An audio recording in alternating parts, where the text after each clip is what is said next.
प्रिय विद्यार्थियों, पूर्व व्याख्यानों में हमने स्नातकोत्तर उत्तरार्ध संस्कृत के चतुर्थ प्रश्न पत्र में निर्धारित व्याकरण भाग के अंतर्गत स्त्री प्रत्यय प्रकरण के विभिन्न सूत्रों का अध्ययन किया था। उसी क्रम में आगे बढ़ते हुए आज हम कतिपय अन्य सूत्रों का अध्ययन करते हुए इसे समाप्ति की ओर ले जाते हैं। देखिए, पहला वार्तिक है, कल हमने जहाँ ख़त्म किया था उसी पर अगला वार्तिक है ये। नृ नर्योः वृद्धिश्च। स्त्रीलिंग की विवक्षा में नृ और नर शब्द से परे गीन प्रत्यय होता है तथा नृ और नर को वृद्धि आदेश होता है। ठीक है, गीन प्रत्यय तो हम कर ही रहे थे। तो स्त्रीलिंग की विवक्षा में नृ और नर इन दोनों शब्दों से परे भी गीन प्रत्यय होता है। और नया काम क्या कर रहे हैं? नृ नर्योः वृद्धि। नृ और नर शब्द को वृद्धि आदेश होता है। नृ से भी बनेगा हमारा नारी और नर से भी बनेगा नारी। दोनों उदाहरण देखिए आप। नारी बनाइए, नृ शब्द से परे गीन प्रत्यय लाए आप। नृ नर्योर वृद्धिश्च सूत्र से स्त्रीलिंग की विवक्षा में नृ शब्द से परे गीन प्रत्यय प्राप्त हुआ।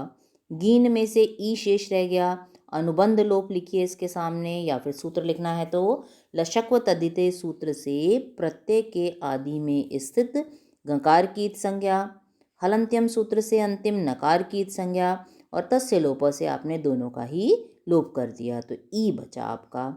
अब वृद्धि आदेश कर दीजिए, तो नृ में जो ऋषि वाला री है इसके स्थान पर वृद्धि क्या होगी? आर। तो न हलंत रह गया, री के स्थान पर वृद्धि हुई आर प्लस ई प्रत्यय में से बचा हुआ है ये आपका। अब सामने लिखिए वापस यही वाला वार्तिक। नृ नर्योर वृद्धिश्च वार्तिक से ही नृ शब्द के ऋकार के स्थान पर वृद्धि आर आदेश होगा। ठीक है, अब मिलाइए, न में आ मिल गया, र में ई मिल गया, नारी बन गया। उसके आगे लिख दीजिए स्त्रीलिंग प्रथमा एकवचन में यह पद या यह रूप सिद्ध होता है। नर शब्द से जब नारी बनाएंगे अवृद्धि आदेश और गीन प्रत्यय करके, तो बनाइए नारी। नर शब्द ले लिया आपने प्लस गीन प्रत्यय, सामने वही वार्तिक दीजिए। नृ नर्योर वृद्धिश्च वार्तिक से स्त्रीलिंग की विवक्षा में नर शब्द से परे गीन प्रत्यय प्राप्त हुआ।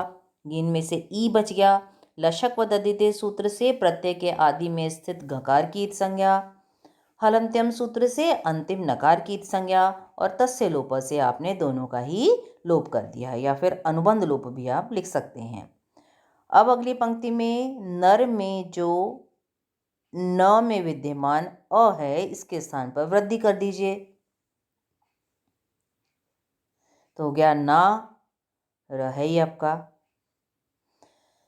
तो अ के स्थान पर वृद्धि आ होगी आपकी। तो नृ नर्योर वृद्धिश्च वार्तिक से ही रकार अकार के स्थान पर वृद्धि आ आदेश होगा।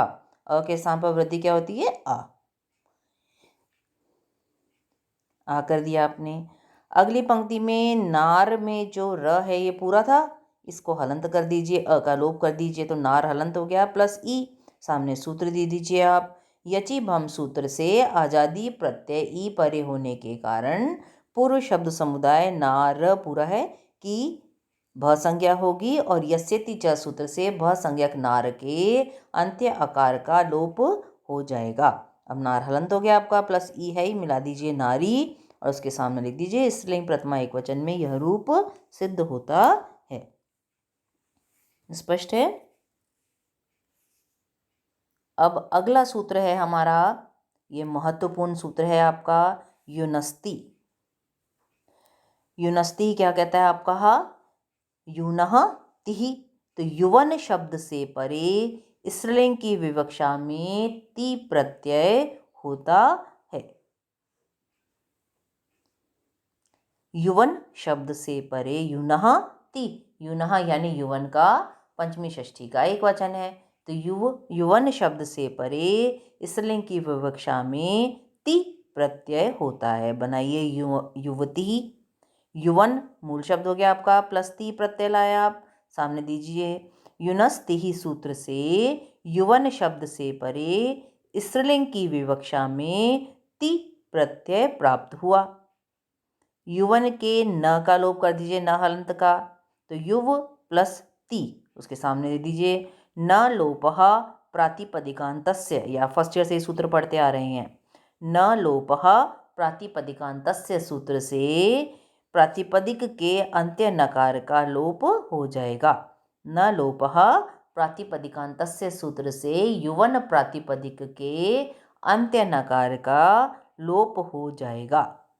तो युव रह गया आपका प्लस ती, मिला दीजिए युवती। अगली पंक्ति में विसर्ग को लगा दीजिए युवती ही, और उसके सामने दे दीजिए स्त्रीलिंग प्रथमा एकवचन में यह रूप सिद्ध होता है।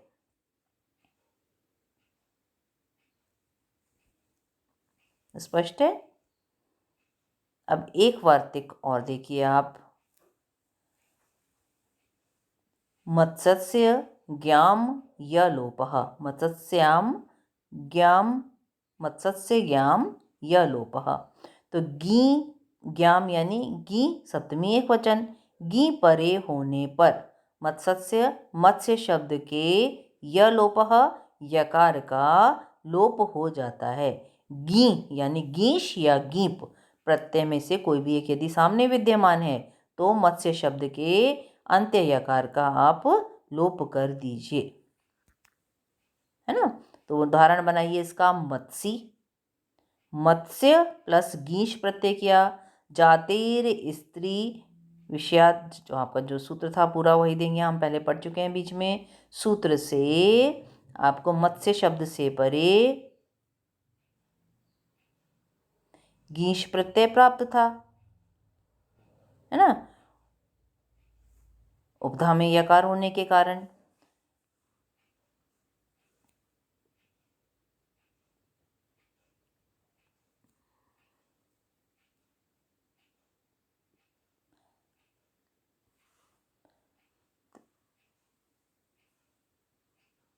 अब करिए, गीश में से ई शेष रह गया आपका। लशक व तद्धिते सूत्र से प्रत्यय के आदि में स्थित गकार की इत संज्ञा, हलंत्यम सूत्र से अंतिम शकार की इत संज्ञा, और तस्य लोप से आपने दोनों का ही लोप कर दिया। अब अगली पंक्ति में आइए। मत्स्य के अंत्य, क्योंकि य का लोप करना है आपको, य हलंत का, तो अ का लोप पहले करना पड़ेगा।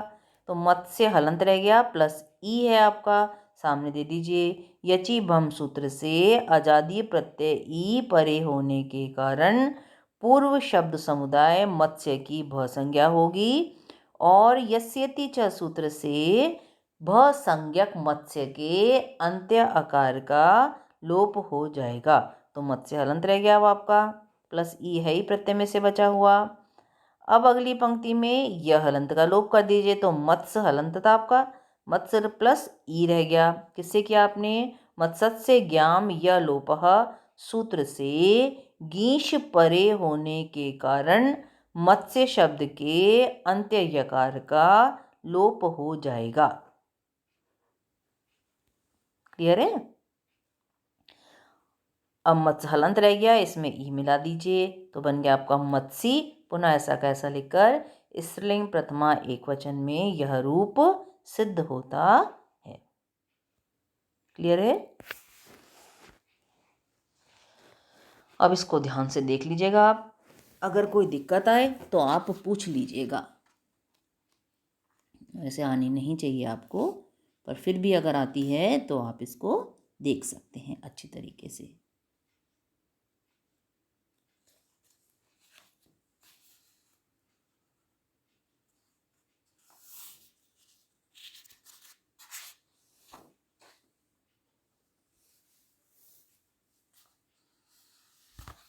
ठीक है, ये अंतिम जो आपका वार्तिक है इसको ध्यान से देख लीजिएगा आप, है ना। बीच में थोड़ा सा वॉइस का दिक्कत आ रही थी, एक बार मैं वापस रिपीट कर देती हूँ, इसको आप ध्यान से देख लीजिए। मत्स्य ज्ञाम या लोपः वार्तिक क्या कहता है आपका गी यानी गीश या गीप प्रत्यय यदि सामने विद्यमान है तो मत्स्य शब्द के यकार का लोप हो जाता है ना। इसने क्या आपका मत्स्य शब्द के। अब उदाहरण बनाइए आप मत्सी, मत्स्य प्लस गीश प्रत्यय हो गया आपका।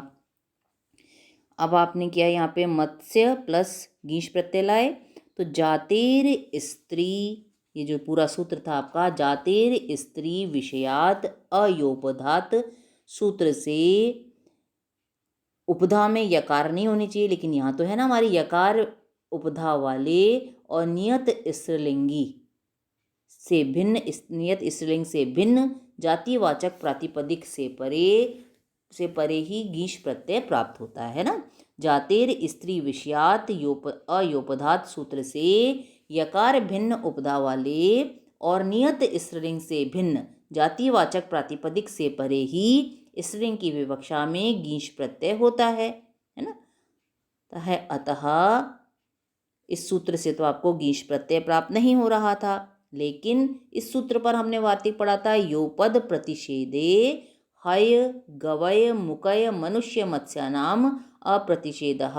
वार्तिक से यकार उपधा में यकार होने पर भी, जो सूत्र से आपके क्या क्या बोला था इसने, हय गवय मुकय मनुष्य और मत्स्य, तो हमारा तो मत्स्य है, तो हम यहाँ केवल ये लिखेंगे कि योपद प्रतिषेधे हय गवय मुकय, इस सूत्र से एब्रीविएशन बना दीजिए। इस वार्तिक से उपधा में यकार होने पर भी स्त्रीलिंग की विवक्षा में मत्स्य शब्द से परे गीश प्रत्यय प्राप्त हो गया आपका।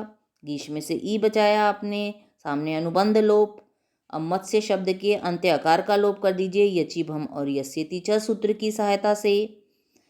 अब जब आपने यह हलंत कर दिया तो उस यह हलंत का लोप कर दीजिए, तो मत्स्य हलंत रह गया आपका प्लस ई। वार्तिक अभी आपने पढ़ा मत्स्यस्य ज्ञाम य लोपः, वार्तिक से गीश प्रत्यय परे होने के कारण मत्स्य शब्द के अंत्य यकार का लोप हो जाएगा, तो मत्स्य हलंत रह गया प्लस ई, मिला दिया तो मत्सी, स्त्रीलिंग प्रथमा एकवचन में यह पद सिद्ध होता है। अब ये स्त्री प्रत्यय प्रकरण आज हमारा समाप्त हुआ। हम सभी सूत्रों का रूप पद सिद्धि, पदों की रूप सिद्धि सहित अध्ययन कर चुके हैं। आप इसको ध्यान से पढ़ लीजिएगा और यदि कोई समस्या है तो आप पूछ सकते हैं, और जो आपको असाइनमेंट दिया जाएगा उसे आप करिएगा। आज के लिए इतना ही। कल हम नए प्रकरण से अपना अध्ययन प्रारंभ करेंगे।